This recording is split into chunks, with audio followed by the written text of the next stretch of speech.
soit faite sur la terre comme au ciel. Donne-nous aujourd'hui notre pain de ce jour. Respect et vous remercie de votre présence. Depuis ma nomination par le pape François comme évêque de Ziguinchor le 20 juin 2024 à 12h heure de Rome et 10h heure du Sénégal, j'ai reçu diverses sollicitations des médias. C'est alors pour moi l'occasion de répondre à cette demande que je prends le temps de m'adresser à vous aujourd'hui à l'occasion de ce point de presse. Je voudrais saluer toutes les personnes, hommes, femmes de bonne volonté, qui ont accueilli avec joie ma nomination et qui m'ont manifesté de diverses manières leur sympathie et leur félicitations.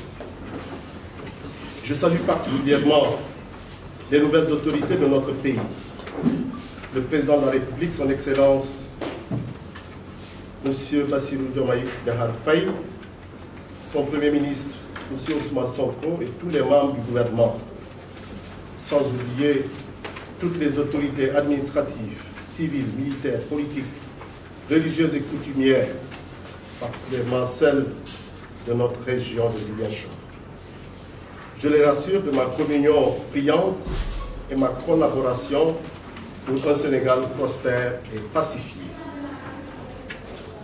Je salue mes frères évêques de la province ecclésiastique de Dakar, Sénégal, Mauritanie, Guinée-Bissau et île du Cap-Vert, en les remerciant de tout le travail qu'ils ne cessent d'accomplir pour le bien de nos peuples. J'arrive comme évêque de Ziguinchor après Monseigneur Paul Abel Mamba, transféré le 4 novembre 2021 par sa sainteté le pape François au siège épiscopal de Tambacounda. Il faut rappeler que le transfert d'un évêque d'un siège épiscopal à un autre est une pratique ordinaire dans l'Église. Dans notre contexte de Ziguinchor, avant Monseigneur Paul Abel Mamba, Monseigneur Prosper Dotz, premier évêque du diocèse de Ziguinchor, a été transféré en 1966 au siège du siège de Ziguinchor à celui de Sali. Après l'installation de Monseigneur Paul Abel Mamba à Tambacounda en février 2022, le Conseil des consulteurs, qui était un de ces conseils à Ziguinchor, et comme le prévoit le Code de droit canonique, a élu un de ses membres à la personne de Monseigneur Fulgence Coly, administrateur diocésain. L'administrateur diocésain a pour rôle de diriger le diocèse le temps de la vacance du siège épiscopal. Je salue ici le travail accompli durant ce temps par Monseigneur Fulgence.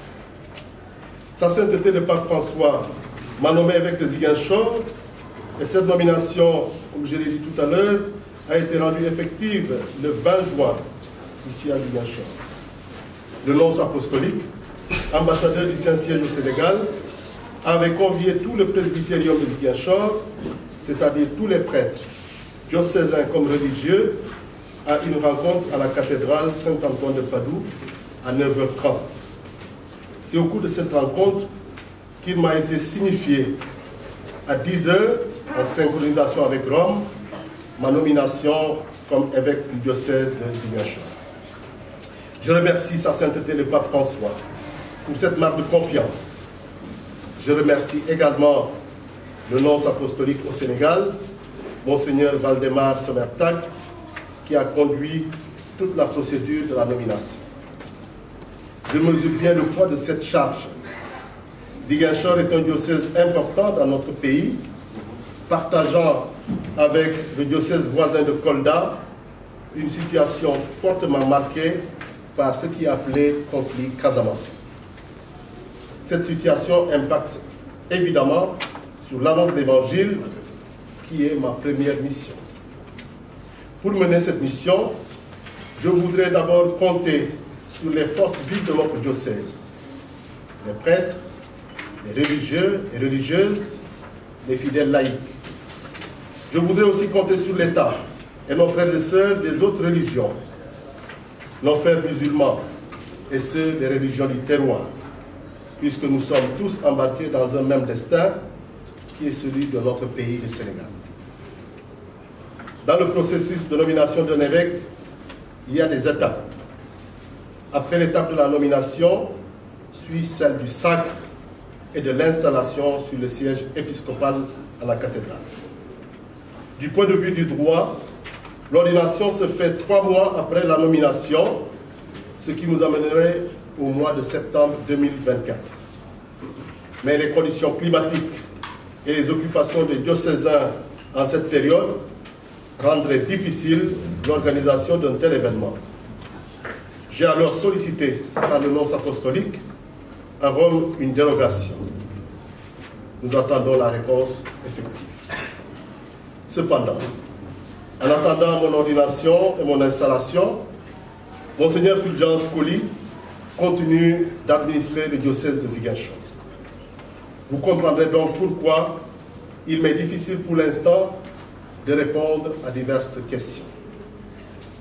Nous aurons le temps de le faire après mon sacre. Mais ce que je peux dire d'ores et déjà, par rapport à mon programme pastoral, c'est que la grâce de Dieu a fait que déjà le chemin a été balisé par mes illustres prédécesseurs. Nous avons déjà eu 2 plans d'action pastoraux sous l'épiscopat de Monseigneur Mexan Coly. Le premier de 2003 à 2004 et le second de 2010 à 2013. Ces 2 plans sont marqués par une attention particulière pour la paix du fait de la situation de guerre en Casamance depuis 3 décennies à cette époque-là. C'est pour cette raison que la pastorale s'est beaucoup focalisée sur l'engagement des chrétiens, celle des Lumières, dans la réconciliation, la justice et la paix. Sur la base de ces 2 plans d'action pastoraux, Monseigneur Paul Abel Mamba a convoqué un synode notre diocèse en 2014 avec 2 objectifs.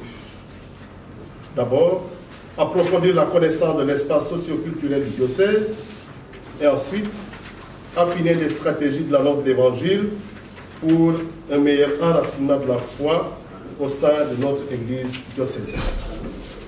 Le thème de ce synode est « Suivre le Christ aujourd'hui dans l'Église de Ziguinchor ». Il y a d'abord eu une phase de sensibilisation de 2014 à 2015. Des animateurs ont sillonné le diocèse pour sensibiliser. Il s'agissait de mobiliser toutes les forces vives de notre diocèse. Une deuxième phase de consultation de 2015 à 2016. Cette phase qui a introduit dans le synode, il s'agissait d'une large consultation du peuple de Dieu sur la vie de leur Église, sur ses difficultés, sur ses joies et ses faiblesses, dans le but de mener à bien la mission confiée. Une phase de célébration a été organisée avec le lancement en 2017 à la cathédrale Saint-Antoine de Padoue. À la suite de la célébration, il fallait mettre en œuvre les différentes résolutions du synode. Je prends en charge un diocèse qui a déjà de grandes lignes pastorales. En plus, j'ai été nommé par Monseigneur Paul Abel Mamba en juillet 2021, responsable du bureau de la pastorale d'ensemble, c'est-à-dire l'organe chargé de la mise en pratique au niveau diocésain et au niveau paroissial des résolutions de notre synode. Je compte poursuivre ce long chemin pour le plein épanouissement de mes diocésains dans la foi. Je reviendrai sur des points plus spécifiques après mon ordination épiscopale. Parce que l'évêque est un homme de communion, j'appelle à la communion des cœurs. J'appelle à l'unité. J'appelle au sens de la responsabilité pour un bon vivre ensemble dans notre diocèse et dans l'ensemble de notre pays, le Sénégal. Je vous remercie.